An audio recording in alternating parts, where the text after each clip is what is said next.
सूरज एक महत्वाकांक्षी युवक था। उसे ऊंचाइयों को छूने का जुनून था और वह अपने सपनों को पूरा करने के लिए दिन रात मेहनत करता था। लेकिन इस सफर में वह अपनी मां सावित्री देवी को भूलता जा रहा था। उसकी मां ने उसे पालने पोसने में कोई कसर नहीं छोड़ी थी। सावित्री देवी ने अपनी पूरी जिंदगी सूरज के पालन पोषण में लगा दी थी। उन्होंने हर मुश्किल का सामना किया और कभी हार नहीं मानी। जब उसके पिता का देहांत हुआ तो मां ने कड़ी मेहनत कर सूरज को अच्छी शिक्षा दिलाई। उन्होंने कई नौकरियां की और अपने बेटे के भविष्य के लिए हर संभव प्रयास किया। मगर जैसे जैसे सूरज आगे बढ़ता गया वह अपनी मां से दूर होता गया। वह अपने काम में इतना व्यस्त हो गया कि मां की परवाह करना भूल गया। एक दिन सूरज की शादी एक बड़े व्यापारी की बेटी से तय हो गई। यह शादी उसके करियर के लिए भी फायदेमंद थी। उसकी पत्नी को सास के साथ रहना पसंद नहीं था। वह चाहती थी कि वे अपने अलग घर में रहें। धीरे धीरे सूरज भी अपनी पत्नी के बहकावे में आ गया और मां को अनदेखा करने लगा। उसने अपनी मां की भावनाओं को समझने की कोशिश नहीं की। एक दिन उसने मां को वृद्धाश्रम भेजने का फैसला कर लिया।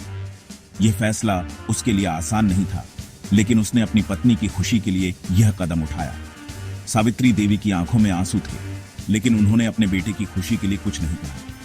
उन्होंने अपने दर्द को छुपा लिया और चुपचाप वृद्धाश्रम चली गई। समय बीतता गया।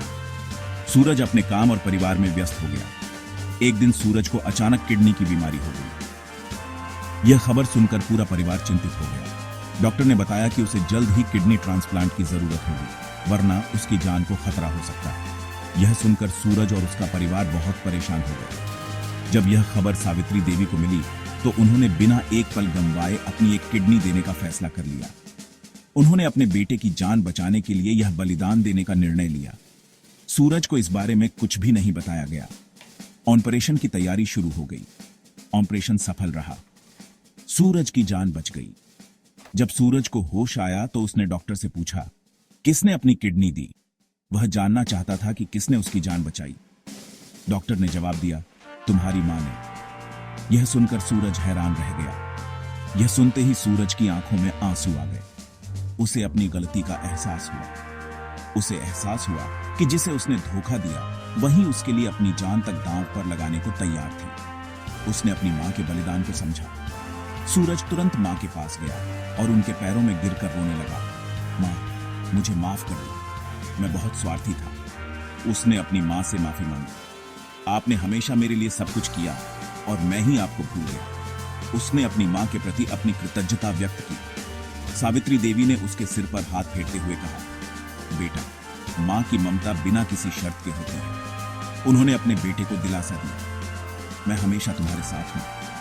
उन्होंने अपने बेटे को गले लगाया और उसे माफ कर दिया। उस दिन से सूरज ने अपनी मां को अपने घर वापस लाने का फैसला किया। उसने अपनी मां की देखभाल करने का संकल्प लिया। उसने अपनी पत्नी को भी समझाया और अपनी गलती का प्रायश्चित किया। उसने अपनी पत्नी को मां के महत्व को समझाया। परिवार फिर से एक हो गया और सूरज ने मां की देखभाल करने का संकल्प लिया।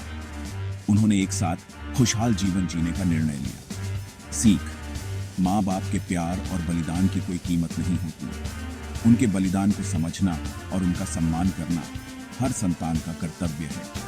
उन्हें सम्मान देना और उनकी देखभाल करना हर संतान का फर्ज होता है। यह कहानी हमें यह सिखाती है कि हमें अपने माता पिता को कद्र करनी चाहिए।